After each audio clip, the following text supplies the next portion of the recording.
Mesdames et messieurs, bonsoir et bienvenue à une nouvelle édition de Direct. On va passer en revue les dernières nouvelles en Égypte. Et nous commençons par une nouvelle économique où les indices de la bourse du Caire ont collectivement bondi lors des échanges d'aujourd'hui, soutenus par des opérations d'achat de la part des investisseurs arabes et étrangers. Le capital des entreprises cotées en bourse a gagné 3 milliards 100 millions de livres égyptiennes. L'indice principal EGX 30 a grimpé de 0,35% au niveau de 10 992 points. Les indices secondaires EGX 70 et EGX 100 ont respectivement haussé de 0,33 à 0,4%.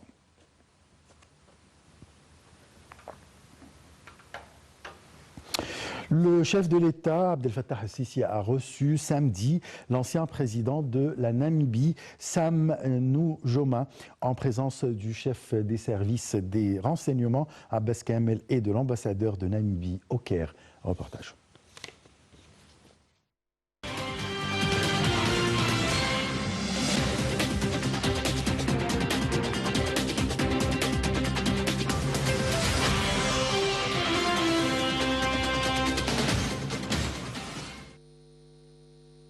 Lors de son entretien avec l'ancien président de la Namibie, Sam Nujoma, le président Sisi s'est dit fier des relations bilatérales entre les deux pays et a félicité M. Nujoma d'avoir récemment remporté le prix de la fondation Kemet Boutros-Ghali pour la paix et le savoir, en reconnaissance pour ses efforts et ses réalisations dans le domaine de la résolution des conflits sur le continent africain. M. Nujoma a pour sa part loué le rôle de l'Égypte sous la direction du président Sisi dans le soutien aux efforts visant à maintenir la paix et la sécurité en Afrique et pour l'initiative Faire taire les armes en Afrique d'ici 2020, soulignant l'importance de l'Égypte en tant qu'acteur majeur pour jeter les bases d'une action africaine conjointe et pour trouver des solutions aux problèmes africains et aux diverses questions de paix et de sécurité sur le continent. Selon le porte-parole de la présidence, l'ambassadeur Bassam Radzi, la réunion a également été l'occasion d'un échange de vues sur certain nombre de questions régionales africaines, notamment la question du barrage de la Renaissance, soulignant que M. Nujoma avait affirmé le soutien de son pays aux efforts de l'Égypte via les négociations visant à résoudre cette question d'une manière qui respecte les intérêts des trois pays. Le président Sisi a pour sa part affirmé la position ferme de l'Égypte pour parvenir à un accord juridique contraignant qui préserve les droits de l'Égypte dans les eaux du Nil et qui répond également aux aspirations d'autres pays au développement, a affirmé le porte-parole de la présidence.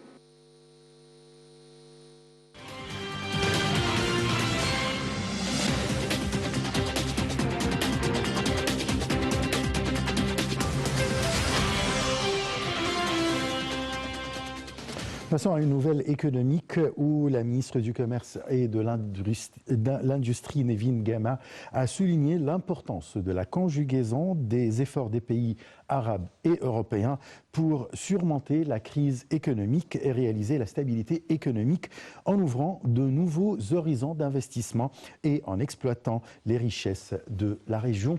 Yara Choucha nous donne les détails.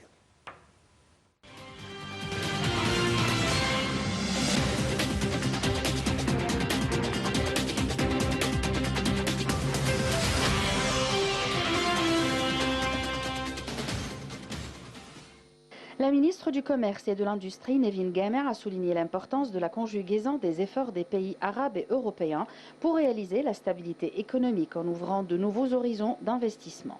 Dans une allocution dont la lecture a été donnée par le chef du bureau de représentation commerciale, Ahmed Maraouri, lors du 5e sommet euro-arabe qui se tient à Athènes par visioconférence sous le thème « Partenariat stratégique entre le monde arabe et l'Union européenne », Madame Gamer a fait état de grands efforts déployés par le président Sisi pour être en contact avec les partenaires de l'Égypte afin de renforcer la stabilité et la croissance. Madame Gamer a expliqué que les pays du monde arabe avaient traversé des conditions difficiles au cours des 10 dernières années, outre la propagation du coronavirus et son impact sur la détérioration de l'économie dans la plupart des pays du monde. La réalisation de la croissance économique équilibrée et durable vient en tête des priorités du gouvernement égyptien en vue de créer une économie diversifiée, a dit la ministre du Commerce et de l'Industrie, soulignant que l'Égypte avait adopté un programme réussi de réforme économique ayant aidé l'économie nationale à atteindre des taux de croissance considérés comme les meilleurs au Proche-Orient et en Afrique du Nord, ce qui a aidé l'Égypte à faire face aux répercussions économiques de la crise du Covid-19. Elle a également souligné que l'Égypte a réussi à atteindre un taux de croissance de 5,9% jusqu'en février dernier, dépassant les taux ciblés par l'exercice 2019-2020. Elle a de même ajouté que le gouvernement met en place de géants projets stratégiques, dont notamment la zone économique pour le développement de l'axe du canal de Suez, le projet national de Triangle d'Or, les cités industrielles spécialisées en textiles, filatures, meubles et cuirs, ainsi que le centre de services logistiques à Damiette, la nouvelle capitale administrative, la nouvelle cité d'El Alamein et la cité mondiale d'El Galel, en plus du projet de bonification de 1,5 million de feddans et des projets d'énergie renouvelable. Elle a invité les participants au sommet à saisir ces opportunités d'investissement en Égypte dans le cadre de la coopération entre l'Égypte, la Grèce et l'Union européenne, soulignant l'importance de promouvoir la coopération entre la région arabe et l'Union européenne pour renforcer la sécurité et la stabilité dans la région.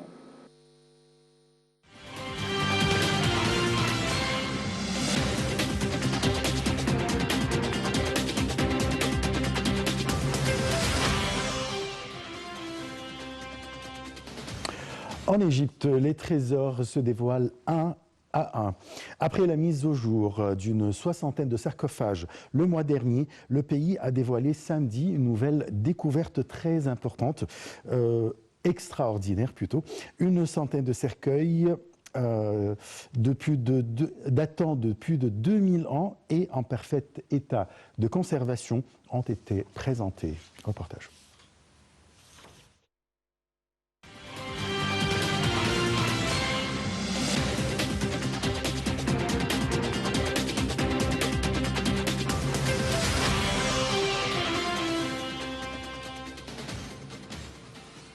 Le ministre du Tourisme et des Antiquités, Dr Khaled El Anani, a annoncé samedi la découverte d'une centaine de cercueils, tous dans un état parfait de conservation datant d'environ 2500 ans avant Jésus-Christ. Il s'agit des cercueils scellés datant de la basse époque et de la période des Ptolémées, en plus de 40 statues, dont 2 sont en bois et des masques funéraires, notant que la plupart sont dorés. Les objets de cette découverte sont tous extraits de 3 puits funéraires différents, des 3 puits qui avaient été découverts il y a quelques mois dans la nécropole des animaux sacrés. Selon lui, les cercueils seront transférés et répartis entre 4 musées. Le musée égyptien de Tahrir, à l'occasion de son 118e anniversaire, le musée national de la civilisation, le grand musée égyptien et le musée des capitales de l'Égypte. Ce dernier sera inauguré dans la nouvelle capitale administrative. Saqqara était la nécropole des rois dès l'époque de la pré-dynastie. Elle comprend presque 13 pyramides. Les hauts responsables et les prêtres aussi sont enterrés dans cette région. De même, elle comprend une importante nécropole des animaux. C'est pour cette raison qu'on y fait des découvertes de temps en temps. Et le travail ne s'arrêtera pas prochainement. C'est juste 1% du trésor que renferme cette importante région, estime Dr Laneni. Selon lui, il était nécessaire de sortir les cercueils des puits d'enterrement pour faciliter la mission aux ouvriers de creuser à fond les puits pour y chercher d'autres. Le secrétaire général du Conseil suprême des Antiquités, Dr Mustafa Waziri, a pour sa part expliqué que l'est de la nécropole est dédié aux animaux momifiés et qu'il est prévu de découvrir prochainement dans la région un atelier de momification des animaux, en plus d'un autre atelier pour la fabrication des cercueils humains, également à Saqqara. Plus de 40 statues d'anciennes divinités et de masques funéraires ont également été trouvées. 2 statues en bois ont également été trouvées dans la tombe d'un juge de la 6e dynastie, datant de plus de 4 millénaires, selon le secrétaire général du Conseil général des Antiquités, Mustafa Waziri.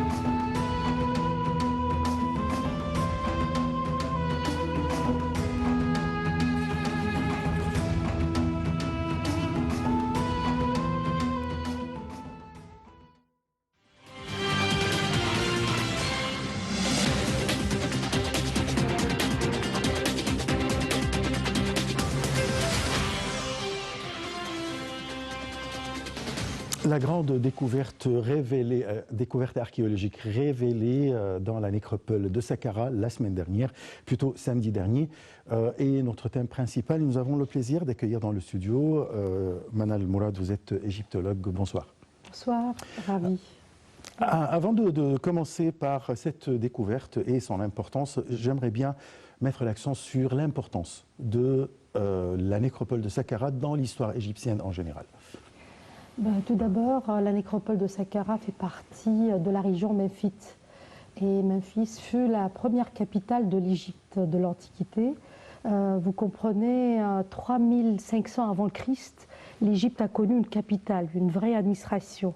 Un pharaon qui gère avec toute une hiérarchie, avec une capitale, avec une ville légendaire qui est Memphis, qui était une ville avec un mur blanc à redans et à bastions.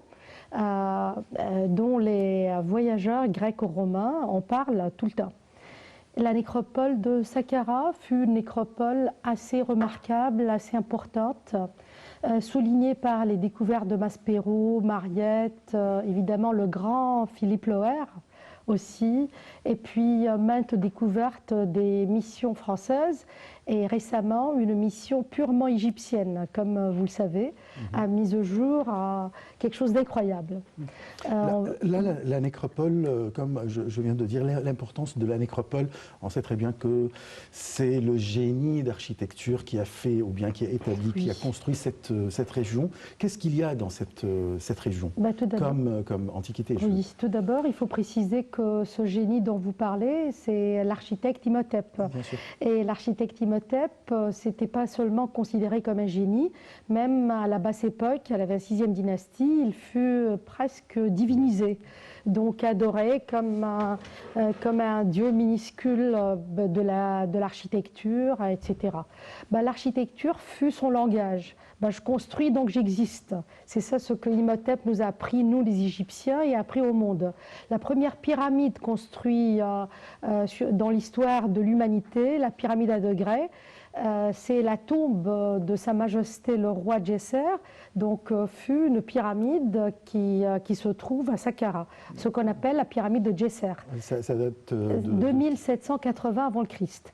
Donc vous avez une nécropole quand même qui a reçu les sépultures des rois depuis la 3e dynastie jusqu'à l'époque gréco-romaine. Donc c'est richissime, quelle richesse. Donc c'est pas seulement les rois, mais aussi les hauts dignitaires, les grands savants, les scribes, les intendants, et bientôt on a découvert aussi d'autres tombeaux, des gens beaucoup plus modestes. Combien de temps les Égyptiens, les anciens Égyptiens ont vécu dans cette région? Ils ont vécu tout le temps, toute l'histoire, parce que même... Je parle de la civilisation, on parle de l'Ancien Empire. Oui, voilà. Non, je parle de toute l'Antiquité, par exemple dans l'ère pharaonique, si vous voulez le souligner. La capitale de l'Égypte a été la capitale pendant 7 siècles consécutifs, l'Ancien Empire, et puis c'était pas du tout abandonné. Toujours, Memphis fut la 2e ville après Thèbes, après Fayoum, après Tanis. De toujours, Memphis était la ville de la culture et de la science. Donc ce n'était pas Alexandrie. Alexandrie, c'est beaucoup plus tard. Donc Memphis était aussi la région où tous les médecins ils ont bu de leur savoir, tous les architectes, etc. Donc il y avait une ville de lumière qui était Memphis, qui existait depuis l'Ancien Empire, a continué d'exister et respirer un autre élan. Elle existait comme une 2e ville. Là, à nos jours, qu'est-ce qui existe exactement dans cette nécropole ou bien dans cette région comme antiquité? Je parle de tombeaux, pyramides, mastaba, etc. Tout d'abord, il faut vous signaler que la région est reconnue par l'UNESCO comme une région richissime. On n'a pas dévoilé même le 1 sur 1000 de son trésor. On a découvert la pyramide avec ses dépendances, la pyramide à degrés, la pyramide de Saqqara ou de Djesser, 2780 avant le Christ. On a découvert aussi pas mal de fosses communes et peut-être les Égyptiens ne connaissent pas beaucoup ce que c'est les fosses communes, on parlera plus tard si vous voulez. On a connu des mastabas, des centaines de mastabas et le terme mastaba veut dire une tombe de haut dignitaire. Mais la particularité de ce genre de tombeaux, c'est des tombeaux livres, c'est des tombeaux qui sont riches avec des scènes de musique, scènes de chasse, scènes de plaisance, scènes de la vie quotidienne, scènes d'espérance. Ben, c'est plein de vie. Donc on vous parle de tombeaux et les Égyptiens vous parlent de la vie. Vous voyez, et c'est extraordinaire. C'est depuis Saqqara qu'on a pu connaître la vie quotidienne à l'Ancien Empire.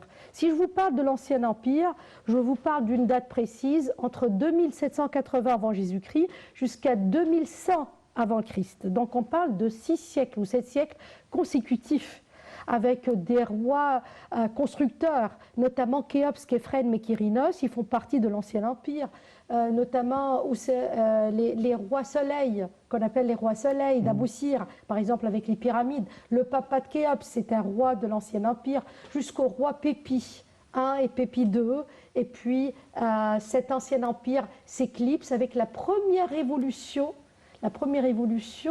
du peuple contre le statut royal. Donc le roi qui était le fils de Dieu sur terre, qui avait tous les droits divins, tous les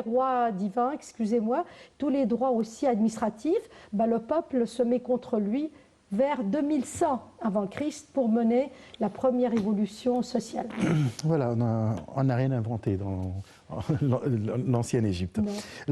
L'importance de la découverte dans cette région, il y a un mois, si je ne me trompe pas, c'était le 4 octobre, on a découvert à peu près 60 sarcophages. Quelle est l'importance de cette première découverte ? L'important, c'est qu'on trouve des sarcophages intacts, des sarcophages qui font rêver. D'ailleurs, je me mets à la place de ces archéologues, même si j'en fais pas partie, mais je fais autre chose.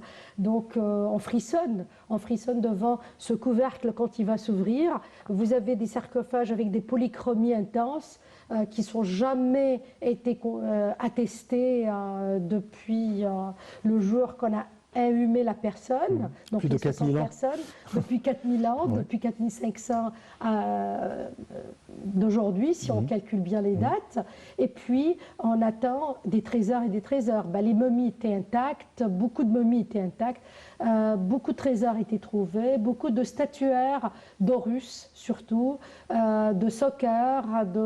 Sokar, c'est une divinité du monde funéraire qui a donné le nom à la nécropole. Saqqara, ça vient de Sokar. D'accord.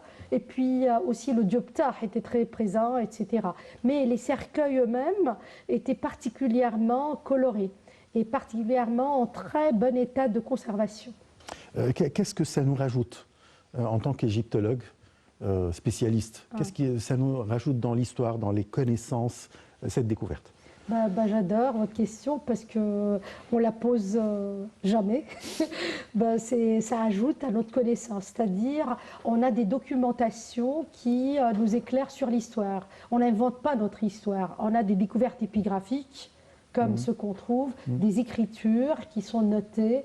Vous avez vu quand même l'élan que l'Égypte donne, pas seulement par rapport aux archéologues, vous avez des médecins, vous avez des anthropologues qui sont sur le site, vous avez des égyptologues qui connaissent la langue des Égyptiens anciens, c'est-à-dire l'écriture qui est le hiéroglyphe. Donc chaque petite pièce, chaque nouvelle découverte, c'est une annonciation. Ça dévoile encore un petit secret dans l'histoire, c'est-à-dire on ajoute à notre histoire.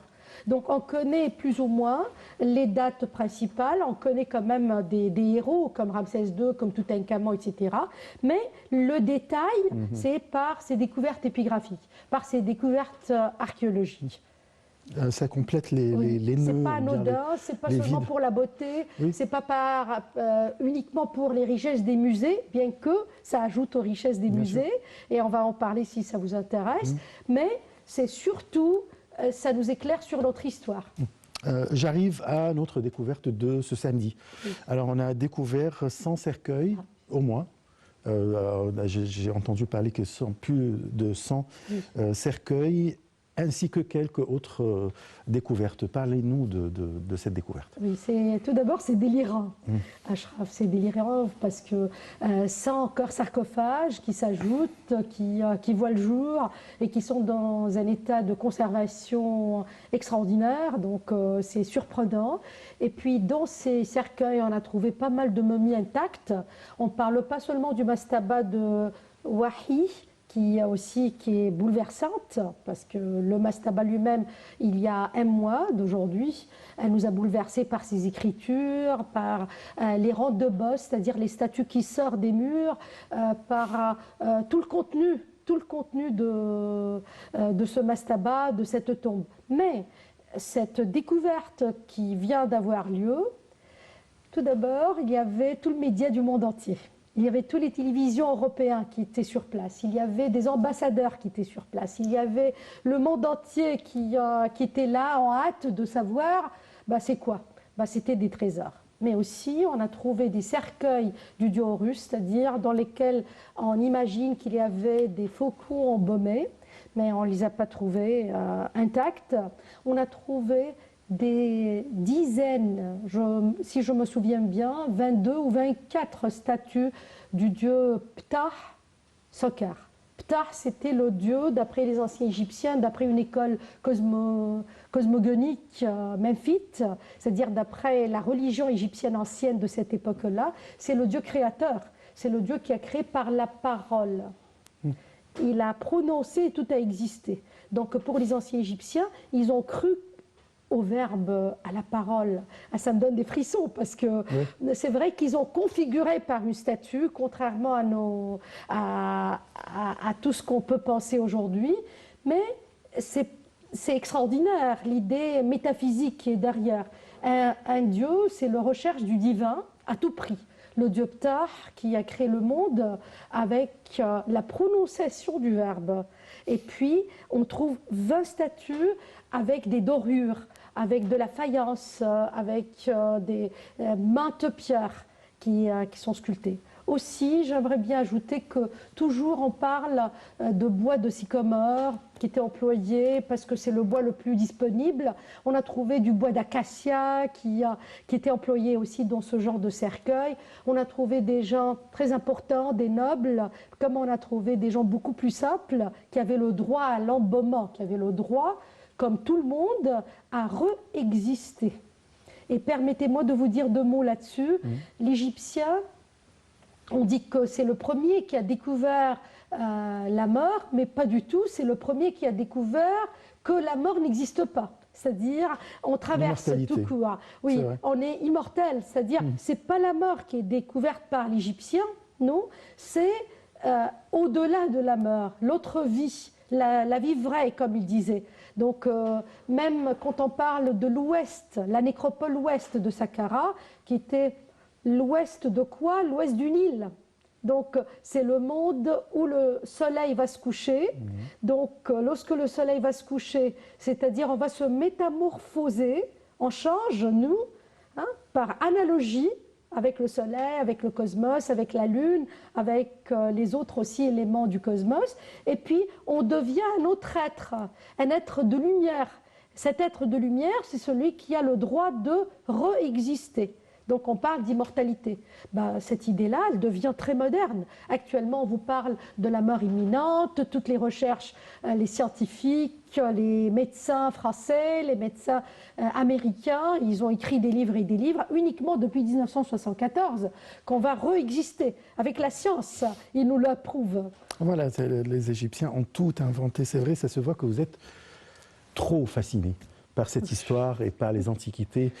Vous êtes très touché par ces découvertes. Ce qui m'intrigue à vous poser une question, qu'est-ce que vous attendez, qu'est-ce que vous rêvez de trouver en Égypte ou bien dans cette région de Saqqara comme nouvelle découverte que, en tant qu'égyptologue, on s'attend, on veut découvrir telle, c'est quoi?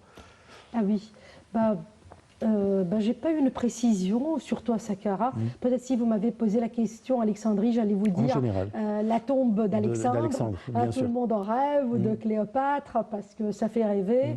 À Saqqara, c'est pas une tombe, c'est pas un roi qui manque, c'est le détail de la vie quotidienne. C'est encore plus de détails, sur, figurez-vous, sur la mythologie, sur la religion, sur la croyance, comment ils voyaient, comment ils respiraient le monde, comment ils étaient tout proches de la nature, beaucoup plus d'explications sur les sciences.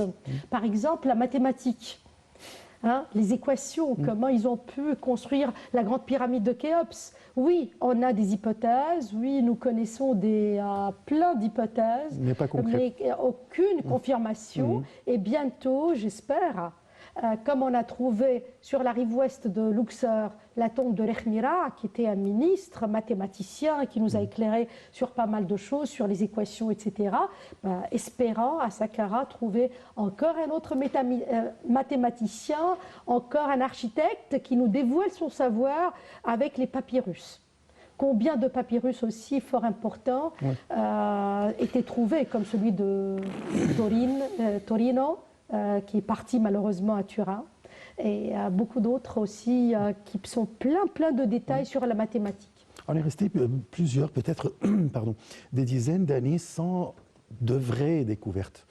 Là, ça fait 2 ans que ce ministre, ou 3 ans, si je ne me trompe pas, ce ministre des Antiquités actuel, ça se voit qu'il est très dynamique. Qu'est-ce que ça a changé? Pourquoi ça fait 2 ou 3 ans qu'il y a toutes les semaines presque des découvertes? Il y a plusieurs raisons. Tout d'abord, la personne qui est notre ministre, son Excellence Khaled Daden, et son amour de l'égyptologie, son amour de l'Égypte, son amour aussi de partager ceci. Ses prédécesseurs puis, aussi. Comme ses prédécesseurs aussi. Bien sûr, mais adoré. Probablement, ils ont accordé des thèmes. Je vous explique. Par exemple, on trouve une banque nationale, je ne sais pas si j'ai le droit de dire le nom, mais c'est écrit dans tous les c'est écrit dans tous les mass médias. Il y a une banque nationale de l'Égypte qui finance une découverte. Ça n'a jamais existé avant. Ce sont les idées alors? Oui. C'est des idées d'amalgamer, de mélanger et puis d'accorder la finance avec le marketing, avec toutes les sciences qu'on connaît. Puis on a quand même des bons archéologues. On a des très bons archéologues, on a des sites richissimes.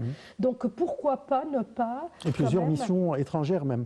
Oui. Il y a beaucoup de missions étrangères qui travaillent dans tous les sites presque archéologiques égyptiens. Oui, mais il faut souligner que cette fois-ci, c'est une mission purement égyptienne. Et puis à 100% égyptienne. Et ça aussi, on ne connaissait pas. Parce que toujours, il y avait les moyens qui manquaient. Il y avait un côté technique qui manquait, etc. Donc aujourd'hui, heureusement, qu'on a pu accorder tout ceci. Oui. Là, c'est concernant les découvertes actuelles. Il y a un événement très exceptionnel et important. Normalement, c'est prévu au début de 2021, si ça sera vraiment l'inauguration du nouveau musée égyptien. Et là, j'ai lu quand même quelques articles que vous avez y parlé de ce sujet. Vous attendez impatiemment cet événement. De quoi il s'agit exactement ce nouveau? Quelle est la différence entre ce grand musée et le musée qui existe jusqu'à présent à la place El Tahrir, au centre-ville du Caire? Écoutez, voilà, vous avez les yeux qui ont éclairé, qui brillent. Voilà, écoutez, on n'a pas qu'un seul musée, celui de Tahrir que tout le monde le connaît, c'est le musée que je l'appelle le musée de Mariette. Il faut rendre hommage quand même à notre grand français Auguste Mariette qui a participé dans des fouilles à son tour et qui est venu aussi, qui a rêvé d'avoir un musée pour enfin mettre en valeur les antiquités égyptiennes. Mais l'Égypte récemment, il y a seulement quelques années, comme vous venez de dire, il y avait cet élan de construire des musées.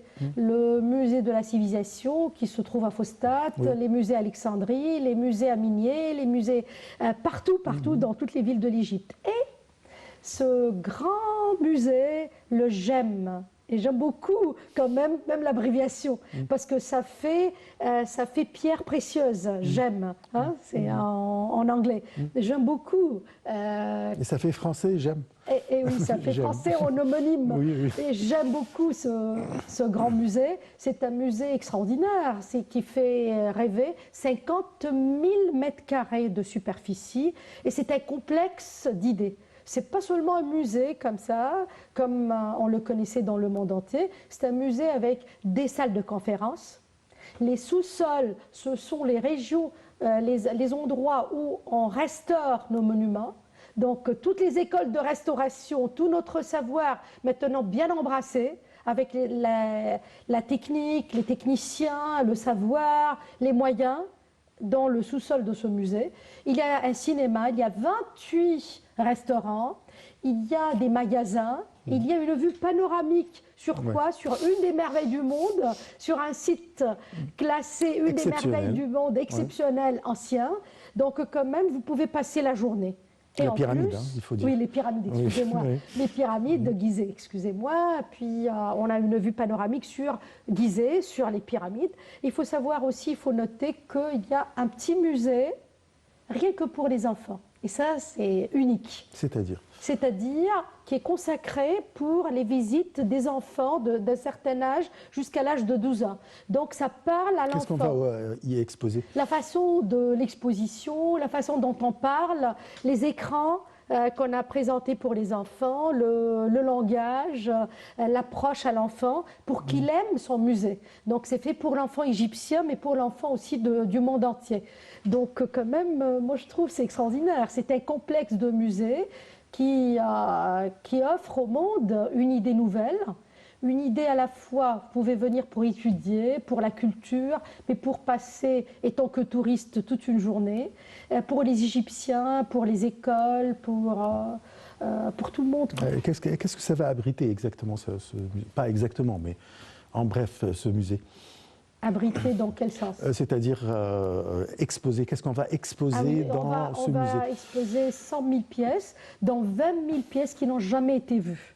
Et c'est ça le côté exceptionnel. Et bien qu'on expose tout ce qui est monument de Toutankhamon, avec la découverte qui a eu lieu en 1922, comme vous le savez, le 4 novembre 1922, qui est exposé dans le musée El Tahrir, ça sera mis en valeur autrement, c'est-à-dire la mise en place. J'ai pas vu, j'ai pas eu le droit de voir encore, mais j'ai lu énormément sur la mise en place. Il y a pas mal de Moi, j'ai déjà visité quelques fois. Ouais. Bah, vous me prenez la prochaine fois avec vous, si vous avez le droit. C'est avec un grand plaisir. J'aimerais bien visiter ce musée. Et puis, il y a des égyptologues très fameux comme Madame Faiza Kamel, une des plus anciennes femmes égyptologues qui s'intéresse aussi au musée. Il y a lui-même le ministre du Tourisme et de l'Antiquité qui s'intéresse au musée, cet événement qui va attirer le monde entier, qui va attirer aussi l'attention du monde entier. J'aimerais bien aussi préciser qu'en plein confinement en Europe, en plein confinement en Égypte, en plein tristesse partout, les petites découvertes de Saqqara, les petites découvertes de Minier, les petites découvertes qu'on a eu lieu en Égypte, diffusées par votre écran ou par l'écran des autres télévisions du monde, donnaient de l'espérance, donnaient vie à notre vie, qui de l'espoir dans le futur. Oui, dans le futur, et puis donner vie dans ce sens-là, parce qu'on était presque emprisonnés, hein. On était emprisonnés. Donc aussi encore l'Europe, de nouveau, il y a un confinement, j'espère d'après votre écran et d'après l'écran aussi des autres télévisions qui ont pu filmer les découvertes, ils peuvent partager ce bonheur. Il y a quand même une bonne nouvelle qu'il y a une autre agence ou bien une autre société pharmaceutique qui a découvert un vaccin aujourd'hui, un deuxième vaccin, ce qui fait que ça va venir très bientôt, que voilà, les aéroports seront ouverts partout dans le monde et il y aura les déplacements très libres partout dans le monde à partir de peut-être le printemps prochain, j'espère. Là, vous avez parlé de ce que ce musée, ce grand musée, va comprendre comme pièce d'antiquité. Alors, je vous explique, et pour les téléspectateurs, comme j'avais l'honneur d'y visiter, c'est qu'il y aura par exemple une salle. L'entrée, ça sera tous les rois de l'Égypte, mais par ordre chronologique. Waouh. Voilà, Donc la rencontre des rois de l'Égypte. Et par ordre, c'est-à-dire depuis le plus ancien, celui qui va vous accueillir à l'entrée, jusqu'à 30e, ou bien la 30e dynastie. Voilà, la 30e dynastie, c'est magnifique. Ouais, c'est Quelle l'idée, et très bien placée, très bien exposée. C'est pas comme à la place de Tahrir, le musée qui est vraiment encombré quand même. On a mal au cou quand on vit. Mais c'était l'époque. C'est ça ma question. Est-ce que le musée de El Tahrir va fermer? Non, pas du tout. Au contraire. Il sera tout le temps vivant, ce musée. Il sera tout le temps en activité. Il a d'autres trésors à présenter aux spectateurs. Et même le ministre Khaled Anani l'a dit plusieurs fois dans son speech en célébrant l'année 116 de ce musée. Et bientôt, c'est l'année 118. Vous savez? Non, je ne savais pas, non. Ah, savez-vous, il y aura une célébration. 118. Oui, l'année 118, c'est-à-dire il va avoir 118 ans ce musée. C'est quand qui est bientôt, si je ne me trompe pas, si ce n'est pas décembre, ça sera janvier. C'est bientôt. Et puis il y a une déclaration pour, je ne sais pas précisément, excusez-moi, je ne connais pas le mois, mais bientôt il aura 118 ans. Et à cette occasion-là, le ministre du Tourisme, M. Khaled Anani, a déclaré qu'il y aura des expositions très précises, telles que les cercueils. Ils vont offrir beaucoup de ces cercueils coloriés et très peints avec plein de polychromie pour ce musée. Il faut aussi savoir que ce musée ne va jamais mourir parce qu'il palpite de vie, il est plein de trésors et de trésors. Lui-même, il contenait 100 000 pièces. Vous savez que le grenier de ce musée contenait encore 100 000 pièces qui n'ont jamais vu le jour. Donc actuellement, on a besoin d'autres musées, comme l'Égypte est en train d'envisager de construire pas mal de musées pour présenter ces pièces. Voilà. Si j'ai bien compris, c'est-à-dire il y avait 100 000 pièces qui étaient exposées dans ce musée, qu'on a transportées dans le grand musée, mais non. Alors. On n'a pas transporté tout. Oui. On a transporté la plupart du trésor de Toutankhamon, on a transporté des pièces uniques, on n'a pas transporté les 100 000 pièces. Mais il y aura 100 000 pièces exposées au grand musée qu'on appelle GEM, G-E-M. Voilà, le Grand Egyptian Museum. Mais le musée Mariette va garder quand même sa collection. Est-ce qu'il y a une grande partie de sa collection. Un plan de la part du gouvernement pour faire vraiment la publicité pour l'inauguration de ce grand musée, pour inviter les gens de partout dans le monde pour venir assister à un tel événement? Oui, ce plan est très agréable. Il y a l'invitation des grandes personnes dans le monde entier, des rois du monde, des présidents du monde, les premiers ministres, des ministres de la culture. Il y aura aussi un événement grandiose concernant ce musée, concernant cette ouverture. Ça sera quelque chose quand même de très marquant. Ça doit marquer le monde parce qu'il y aura uniquement... déjà, l'Égypte a préparé un aéroport. L'aéroport Sphinx. Oui. Pas loin des pyramides, c'est vrai. Pas loin des pyramides, uniquement pour recevoir les gens pour 2 jours ou pour 3 jours. Il y aura tout le temps un circuit avec les avions concernant ce musée. Mais cette ouverture, espérons que vous allez pouvoir me faire entrer dans cette ouverture. Ah bah j'espère. Non, c'est fascinant quand j'imagine que j'arrive sur le site des pyramides, juste en face le musée, avec 100 000 pièces. Alors, bon, nous avons 1 minute, si vous avez quelque chose à dire concernant les antiquités en Égypte. 1 minute. Les antiquités. Moi, je fais partie des égyptologues fascinés par l'Égypte. Je palpite de joie et de bonheur. Quand je suis sur un site archéologique, des fois, ça me donne des larmes aux yeux. Je ne peux pas quand même nier qu'on a des trésors et des trésors, notamment Karnak, notamment le temple de Philae, des sites inouïs que malheureusement, dû à nos conditions financières, on n'a pas pu souligner leurs importances. On avait besoin d'une infrastructure extraordinaire, ce qui s'est fait doucement il y a seulement quelques années pour recevoir encore des millions et de millions de touristes.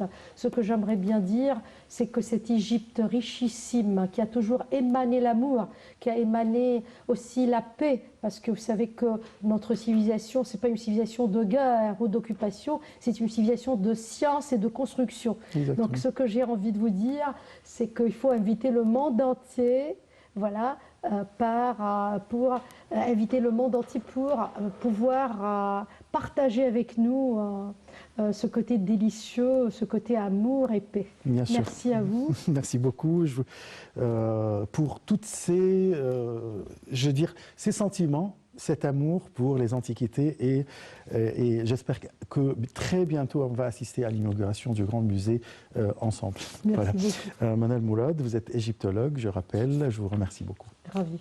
À très bientôt, très très bonne soirée.